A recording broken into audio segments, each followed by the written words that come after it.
शांताकारं भुजंगशयनं पद्मनाभं सुरेशं विश्वाधारं गगनसदृशं मेघवर्णं शुभांगं लक्ष्मीकान्तं कमलनयनं योगिभिध्यानगम्यं वन्दे विष्णुभवभयहरं सर्वलोकैकनाथं। मंगलम भगवान विष्णु मंगलम गरुड़ध्वज मंगलम पुंडरीकाक्ष मंगलाय तनोहरि। ओम नमो भगवते वासुदेवाय। आज का दिन आप सभी के लिए मंगलमय हो। आइए सुनते हैं आश्विन मास कथा का 5वां अध्याय। भगवान श्री कृष्ण ने उद्धव जी से कहा, महाभाग्यवान उद्धव जी, तुमने मुझसे जो कुछ कहा है मैं वही करना चाहता हूँ। ब्रह्मा, शंकर और इंद्रादि लोकपाल भी अब यही चाहते हैं कि मैं उनके लोकों में होकर अपने धाम को चला जाऊं। पृथ्वी पर देवताओं का जितना काम करना था उसे मैं पूरा कर चुका। इसी काम के लिए ब्रह्मा जी की प्रार्थना से मैं बलराम जी के साथ अवतीर्ण हुआ था। अब यह यदुवंश जो ब्राह्मणों के शाप से भस्म हो चुका है, पारस्परिक फुट और युद्ध से नष्ट हो जाएगा। आज के 7वें दिन समुद्र इस पूरी द्वारका को डुबो देगा। प्यारे उद्धव, जिस क्षण में मृत्यु लोक का परित्याग कर दूंगा उसी क्षण इसके सारे मंगल नष्ट हो जाएंगे और थोड़े ही दिनों में पृथ्वी पर कलयुग का बोलबाला हो जाएगा। जब मैं इस पृथ्वी का त्याग कर दूं तब तुम इस पर मत रहना, क्योंकि साधु उद्धव, कलयुग में अधिकांश लोगों की रुचि अधर्म में ही होगी।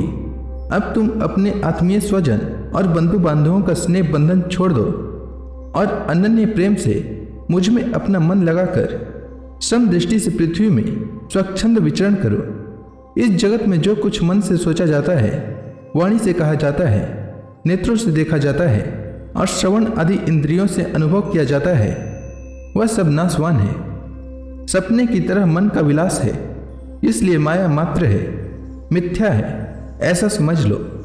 जिस पुरुष का मन अशांत है, असंयत है, उसी को पागल की तरह अनेकों वस्तुएं मालूम पड़ती है। वास्तव में यह चित्त का भ्रम ही है। नानत्व का भ्रम हो जाने पर ही यह गुण है और यह दोष, इस प्रकार की कल्पना करनी पड़ती है। जिस बुद्धि में गुण और दोष का भेद बैठ गया है, दृढ़ मूल हो गया है, उसी के लिए कर्म, अकर्म और विकर्म रूप भेद का प्रतिपादन हुआ है। इसलिए उद्धव, तुम पहले अपनी समस्त इंद्रियों को अपने वश में कर लो, उनकी बागडोर अपने हाथ में ले लो और केवल इंद्रियों को ही नहीं, चित्त की समस्त वृत्तियों को भी रोक लो और फिर ऐसा अनुभव करो कि यह सारा जगत अपने आत्मा में ही फैला हुआ है और आत्मा मुझ सर्वात्मा इंद्रियातीत ब्रह्म से एक है, अभिन्न है। जब वेदों के मुख्य तात्पर्य निश्चय रूप ज्ञान और अनुभव रूप विज्ञान से भली भांति संपन्न होकर तुम अपने आत्मा के अनुभव में ही आनंदमग्न रहोगे और संपूर्ण देवता आदि शरीरधारियों के आत्मा हो जाओगे, इसलिए किसी भी विघ्न से तुम पीड़ित नहीं हो सकोगे, क्योंकि उन विघ्नों और विघ्न करने वालों की आत्मा भी तुम ही होगे। जो पुरुष गुण और दोष बुद्धि से अतीत हो जाता है वह बालक के समान निषिद्ध कर्म से निवृत्त होता है, परंतु दोष बुद्धि से नहीं। वह विहित कर्म का अनुष्ठान भी करता है, परंतु गुण बुद्धि से नहीं।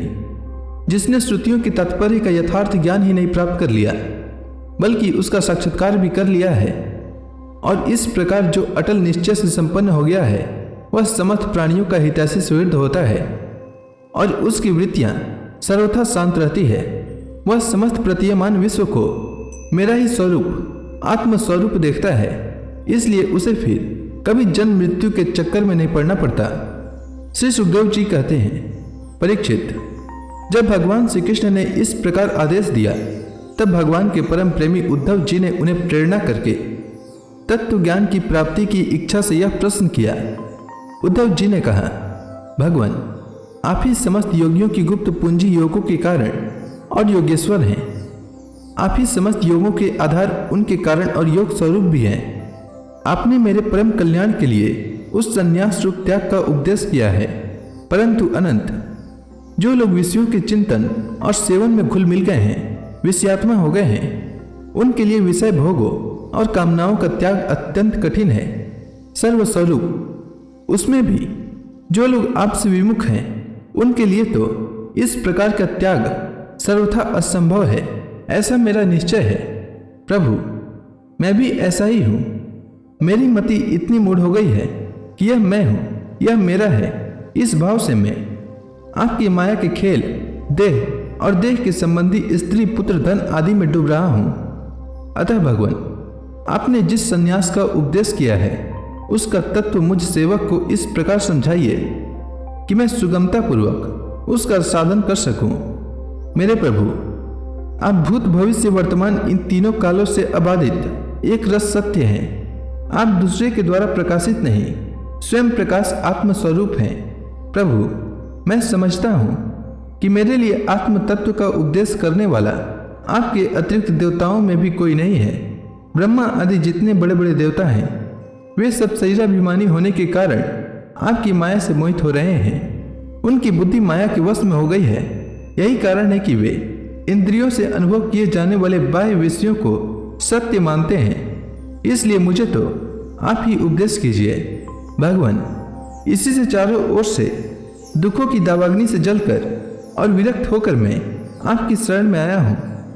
आप निर्दोष, देश काल से अपरिच्छिन्न, सर्वज्ञ, सर्वशक्तिमान और अविनाशी वैकुंठ लोक के निवासी एवं नर के नित्य सखा नारायण हैं। अतः आप ही मुझे उपदेश कीजिए।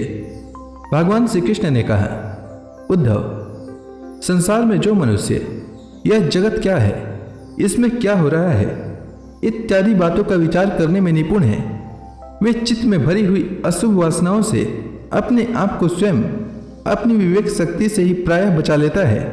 समस्त प्राणियों का, विशेषकर मनुष्य का आत्मा अपने हित और अहित का उपदेशक गुरु है, क्योंकि मनुष्य अपने प्रत्यक्ष अनुभव और अनुमान के द्वारा अपने हित अहित का निर्णय करने में पूर्णतः समर्थ है। सांख्य योग विशारद धीर पुरुष इस मनुष्य योनि में इंद्रिय शक्ति, मन शक्ति आदि के आश्रयभूत मुझ आत्म तत्व को पूर्णतः प्रकट रूप से साक्षात्कार कर लेते हैं। मैंने एक पैर वाले, दो पैर वाले, तीन पैर वाले, चार पैर वाले, चार से अधिक पैर वाले और बिना पैर के इत्यादि अनेक प्रकार के शरीरों का निर्माण किया है। उनमें मुझे सबसे अधिक प्रिय मनुष्य का ही शरीर है। इस मनुष्य शरीर में एकाग्रचित्त तीक्ष्ण बुद्धि पुरुष, बुद्धि आदि ग्रहण किए जाने वाले हेतुओं से, जिनसे कि अनुमान भी होता है, अनुमान से अग्राह्य अर्थात अहंकार आदि विषयों से भिन्न मुझ सर्व प्रवर्तक ईश्वर को साक्षात अनुभव करते हैं। इस विषय में महात्मा लोग एक प्राचीन इतिहास कहा करते हैं। वह इतिहास परम तेजस्वी अवधूत दत्तात्रेय और राजा यदु के संवाद के रूप में है। एक बार धर्म के मर्मज्ञ राजा यदु ने देखा कि एक त्रिकालदर्शी तरुण अवधूत ब्राह्मण निर्भय विचर रहे हैं। तब उन्होंने उनसे यह प्रश्न किया। तो इसी के साथ यह अध्याय समाप्त हुआ। इसके आगे राजा यदु ने दत्तात्रेय जी से क्या प्रश्न किया, यह मैं कल के अध्याय में सुनाऊंगा। तब तक के लिए भगवान हरि का नाम लेते रहें। तो प्रेम से बोलिए भगवान विष्णु की जय, श्री कृष्ण भगवान की जय, समस्त देवी देवताओं की जय।